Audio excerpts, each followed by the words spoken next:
Hello buddies, welcome back to my channel. Andhra style masala upma చేసేద్దామా?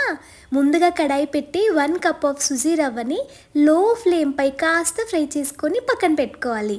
Next stove on చేసి కడాయి పెట్టి oil వేసి జీరా, ఆవాలు, శనగపప్పు, మినప్పప్పు, అల్లం తరుగు వేసి కలుపుకోవాలి.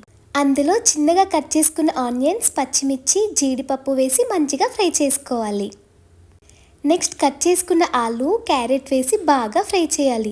ఇప్పుడు చిన్నగా కట్ చేసిన టమాటో ముక్కలు వేసి బాగా కలుపుకోవాలి. నెక్స్ట్ కాస్త పసుపు, కారం, మసాలా పౌడర్, ధనియా పౌడర్, జీరా పౌడర్, తగినంత ఉప్పు వేసి మంచిగా ఫ్రై చేసుకోవాలి. 1 కప్ ఆఫ్ రవ్వకి 3 కప్స్ ఆఫ్ వాటర్ వేసి మంచిగా మరిగించుకోవాలి.